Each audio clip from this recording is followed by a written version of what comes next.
Hello, I am Mamuna Fuad. And I'm Dr. Fuad Khan. Today we are going to talk about the importance of making the human connection during risk assessments.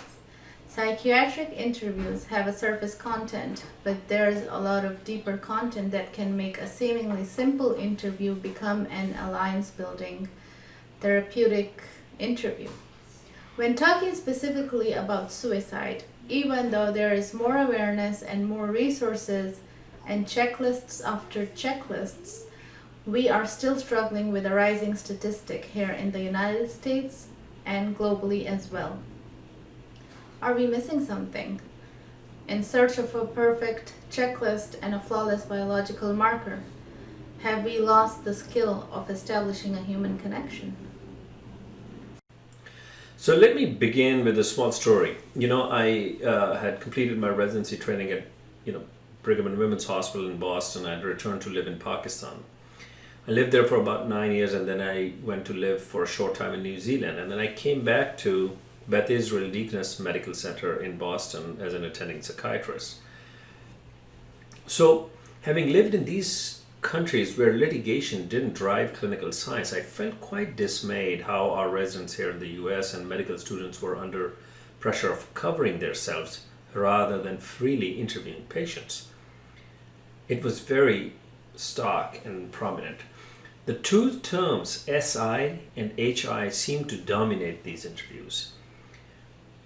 A deeper psychological construct that I could see quite evident was that every patient who walked into your emergency room was perceived as a threat to one's license. Frustrated, I told them that when I interview patients with you, you will not ask these SI and HI questions. I will ask those questions. It was amazing that initially my residents felt totally paralyzed. They just couldn't interview patients. But I persisted with my insistence, and lo and behold, in a month or two, my residents were conducting fantastic interviews. They had learned to talk to the patient. One of them actually commented, and that kind of sums it up, that by releasing us from that pressure, you've helped us learn the patient as a person, and now my checklist gets answered without even having to specifically ask those questions. Now, people may say that it is not possible to do deep interviews in emergency settings. I do not believe that. Empathy is not constrained by time or place. It's all about a real connection. I want to emphasize something. Predicting a suicide is different from predicting a risk level. Saying somebody is going to kill themselves in the next week or two is different from saying that there's a high risk of somebody killing themselves. There is no way of anybody saying that this person will have a heart attack, but we can always say that this person is high risk of having a heart attack. The distinction is important. One must realize that we cannot promise perfect outcomes, but we can promise perfect diligence at looking at what we know carefully and thoroughly.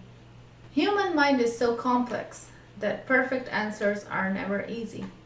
Suicide in particular is not just a healthcare professional's problem only, but the world tends to blame the last responsible person, which often is the healthcare professional.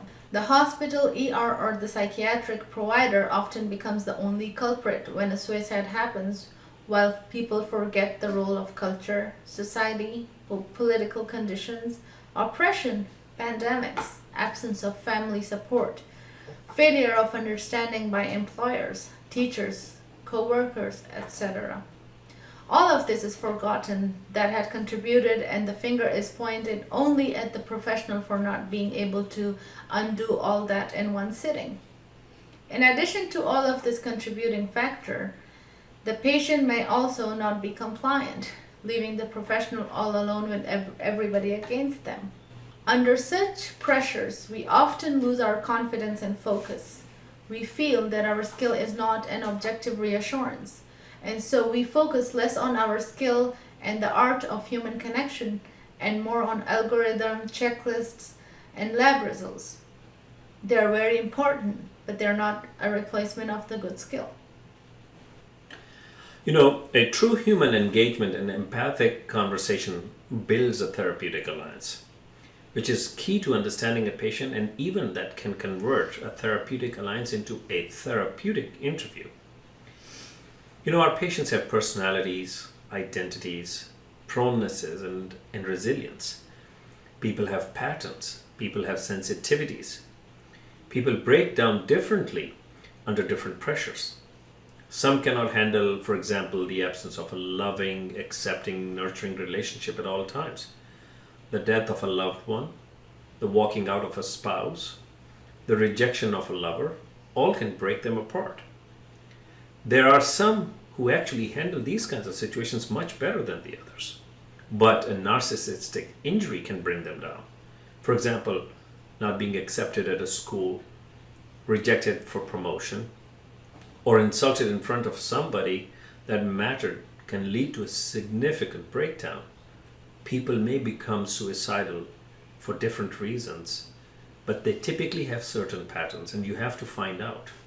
You have to find out what makes the patient feel good and what breaks them apart through an interview about patient's life, previous experiences, and especially finding what particularly triggered their suicidal thoughts in the past. And these are very helpful in understanding and predicting their reactions in the future.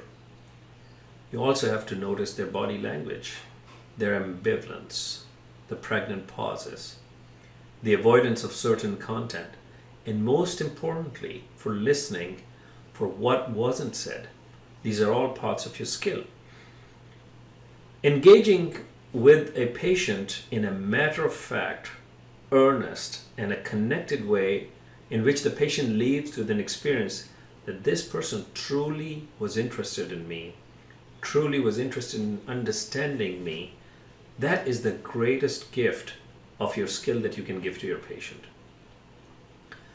So a therapeutic interview also has another important component, which I want to emphasize, which is providing a reassurance in a subtle and empathic way. A hope instilled in the patient goes a long way in changing their perspective, but it has to be a real hope, not just an artificial lip service. Typically asking in a very connected way what the patient is hopeful about will tell you where they stand on their spectrum of hope. I try not to change it, and I try not to tell them that they should have hope. In fact, it's not necessary to push them to have hope. You may actually just carefully ask and alert them about things that may instill hope. For example, presence of children, grandkids, or a project, etc. But you do not want to push them. Pushing them to have hope or why they don't have hope can often be heard by all these already devastated people as a judgment of them as failures. Instead, it is important to empathize and then instill hope by another method. For example, one example would be, I know you feel down and hopeless, but let me reassure you, I have hope and I have confidence. And though it may sound distant to you, but I really think that returning you to a good state of emotional health is quite possible. Let's work towards it together. So, in general, what I'm trying to say is that, if you tie all these things together, patients and we are human beings. We've all been trained, and I respect the skill your profession gives you, and our profession puts or instills inside us. We should have confidence in it. Patients value a genuine interest in them. Take the time to hear where they're hurting. Don't drive a checklist that gives an impression as if you're just checking boxes only for your sake or for your hospital's sake. And learn to find patterns in the previous stressful moments, how they broke down or how and when they resiliently fought back. That way you'll know where they're weak and where they're strong. Give them a hope, but it has to be a real one, and often the best one is coming as your hope. You're kind of signaling and modeling for them, rather than pushing them to have a hope and making them feel bad about it. These topics are complex and ambiguous. There is never a single answer. One has to learn to live in this ambiguity, but not everything is ambiguous either. Your knowledge of your subject and your understanding of what is required is due diligence, and it is very clear.